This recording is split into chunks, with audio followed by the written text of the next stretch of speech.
नमस्कार, मी पंजाब डक हवामान अभ्यासक मुक्काम पोस्ट गोगळी धामणगाव तालुका शिलू जिल्हा परभणी। आजपासून परत एक शेतकऱ्यासाठी अंदाज देणार आहे। तर सर्व शेतकऱ्यांना सांगू इच्छितो की राज्यामध्ये म्हणजे आता नेमकी पावसाची काय परिस्थिती राहणार आहे, तर म्हणून हा खास करून सर्व शेतकऱ्याला अंदाज देणार आहे। तर मी आहे माझ्या शेतामध्ये 7 जूनच्या प्लॉटमध्ये, की माझा 7 जूनचा प्लॉट आहे आणि ह्या 7 जूनच्या प्लॉटमधून सर्व शेतकऱ्याला अंदाज देणार आहे। आणि सर्व शेतकऱ्याला सांगू इच्छितो की राज्यामध्ये म्हणजे आज रात्री म्हणजे विदर्भाकडे पाऊस येणार आहे। उद्याच्या म्हणजे 7, 8, 9 आणि 10 पूर्व विदर्भ पश्चिम विदर्भ पाऊस असणार आहे, म्हणून हा अंदाज लक्षात घ्यायचा। त्याच्यानंतर राज्यात म्हणजे आता 10 तारखेपर्यंत दररोज भाग बदलत पाऊस पडणार आहे, म्हणून हा अंदाज सर्व शेतकऱ्यांनी लक्षात घ्यायचा। राज्यात एकंदरीत परिस्थिती बघितली तर राज्यामध्ये 10 तारखेपर्यंत आता भाग बदलत पाऊस पडणार आहे, पण जास्त पाऊस पूर्व विदर्भात पडणार आहे आणि त्याच्यानंतर पश्चिम विदर्भात पडणार आहे। त्यानंतर मराठवाडा आणि मराठवाडा पश्चिम महाराष्ट्र उत्तर महाराष्ट्र दररोज भाग बदलत मध्ये 10 तारखेपर्यंत पाऊस असणार आहे, म्हणून हा अंदाज लक्षात घ्यायचा। आणि ज्या ठिकाणी खूप पाऊस आहे त्यांच्यासाठी खास करून आनंदाची बातमी म्हणजे 11 तारखेपासून म्हणजे 11 ऑगस्ट ते 16 ऑगस्टच्या दरम्यान राज्यामध्ये सूर्यदर्शन चांगलं होणार आहे, म्हणून हा अंदाज लक्षात घ्यायचा।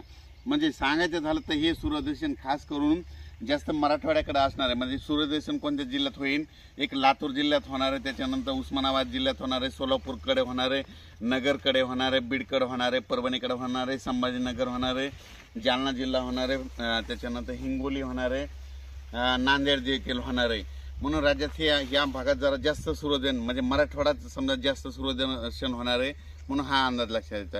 आणि परत सर्व शेतकऱ्याला सांगू इच्छितो आता 5-6 दिवसामध्ये तुम्ही काय करा, शेतीची कामे करून घ्या।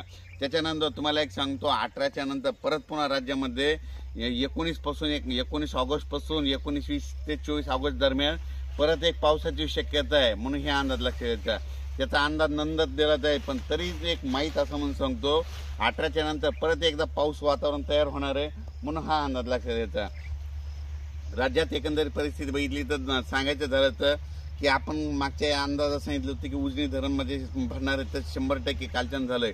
त्याच्यानंतर मागच्या एक अंदाजात सांगितलं की जायकवाडी धरण म्हणजे मराठवाड्याची तहान भागवणारं जे जायकवाडी धरण आहे ते देखील ह्या ऑगस्टमध्ये 50% पर्यंत जाईल असा अंदाज सांगितलेला आहे। ह्या ऑगस्टमध्ये 50% पर्यंत जाणार आहे आणि सप्टेंबर ऑक्टोबरमध्ये 100% पूर्ण क्षमतेने भरून जाईल, म्हणून हे देखील लक्षात येतं। त्याच्यानंतर राज्यात राहिलं तर काही भागामध्ये आणखीन म्हणजे काही भागामध्ये आणखीन तळ्यामध्ये फुलंब्री ह्या भागामध्ये आणखीन थोडा पाऊस कमी आहे, तर त्या शेतकऱ्यांनी चिंता करू नये। सप्टेंबर ऑक्टोबर आणि त्याच्यानंतर ह्या मागच्या ऑगस्टच्या आठवड्यात तुमच्याकडे खूप पाऊस पडणार आहे, तुमचे देखील छोटे छोटे तळे भरून जाणार आहे, म्हणून ही खास करून तुमच्यासाठी आनंदाची बातमी।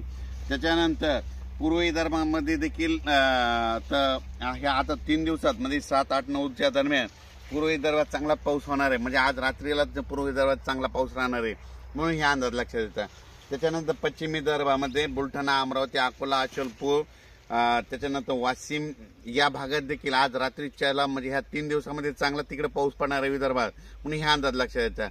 11 ऑगस्ट ते 15 ऑगस्टच्या दरम्यान फक्त मराठवाड्यामध्ये जरा चांगलं कडक ऊन पडणार आहे, पण राज्यात संपूर्ण असं एकदम संपूर्ण राज्यभर 11 ते 15 मध्ये कडक ऊन राहणार नाही। कारण की तुम्हाला एक सांगतो 11 ते 15च्या दरम्यान तुम्हाला एक सांगतो की पूर्व आपण जिल्ह्यावाई घेऊ, नागपूर, वर्धा, भंडारा, अमरावती, अकोला, अकोट, बुलढाणा, तसेच जळगाव, जामोद, त्याच्यानंतर जळगाव, त्याच्यानंतर धुळे, नंदुरबार आणि इगतपुरी आणि दिंडोरीचा वरचा भाग हे पट्ट्यामध्ये एक पाऊस असं चालू राहणार। म्हणजे तिकडल्या भागात ते पट्ट्यामध्ये 11 ते 15 देखील तिकडल्या भागामध्ये पाऊस राहणार आहे।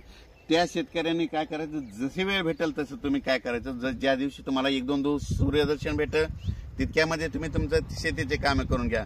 पण मराठवाड्यातल्या खास करून लातूर, अहमदपूर इकडल्या भागामध्ये काय झालं, जवळपास 1.5 ते 2 महिने झाले सारखा पाऊस चालू आहे, तर त्यांच्यासाठी खास करून ही आनंदाची बातमी आहे। कारण की 11 ते 15 दरम्यान चांगलं सूर्यदर्शन त्यांना घडणार आहे आणि त्यांच्या पिकाला जीवदान ठरणार आहे, म्हणून हा अंदाज लक्षात येतो।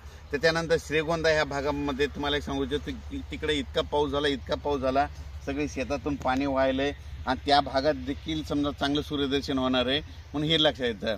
आणि कोकण पट्टीचा मात्र पाऊस मात्र सारखा ते चालूच राहणार आहे आणि त्याच्या बाजूला पश्चिम महाराष्ट्रात सरीव ह्या देखील चालूच राहतील. म्हणजे असं एकदम काही बंद होणार नाही म्हणून हा अंदाज लक्षात यायचा. सांगायचं झालं तर मराठवाड्यामध्ये जरा चांगलं सूर्यदर्शन घडणार आहे 11 ते 15च्या दरम्यान म्हणून हे अंदाज लक्षात येतात. पण सर्व शेतकऱ्याला सांगू इच्छितो तुम्ही काय करायचं, ह्या 5-6 दिवसामध्ये 11 ते 15-16 पर्यंत तुम्ही तुमची शेतीचे कामं करून घ्या. खत घालायचे कापसाला तर खत घालून घ्या. कापसाला बुरशीनाशक, कीटकनाशक आणि चांगली एक पांढऱ्या माशीची फवारणी करून घ्या. सोयाबीनला देखील काय करा, एक बुरशीनाशक. आणि काय होतं की सोयाबीन आल्याच्या नंतर हे दाटल्याच्या नंतर सोयाबीन पांढरी माशी येते. पांढरी माशी आल्याच्या नंतर त्या पांढऱ्या माशीचं अन्न असतं हे हरितद्रव्य, मग ही रस याचा ओढून घेते आणि नेमका सोयाबीनला शेंगा लागण्याचा टाइम आणि हे पानातला रस पांढऱ्या माशीनं ओढून घेतल्याच्या नंतर काय होतं की ते येलो मोजॅक येतं. म्हणून एक चांगलं पांढरी माशी कव्हर होणार एक औषध मारा, एक कीटकनाशक मारा आणि एक बुरशीनाशक मारा. असं केल्यानं तुमच्या सोयाबीनला चांगला उतर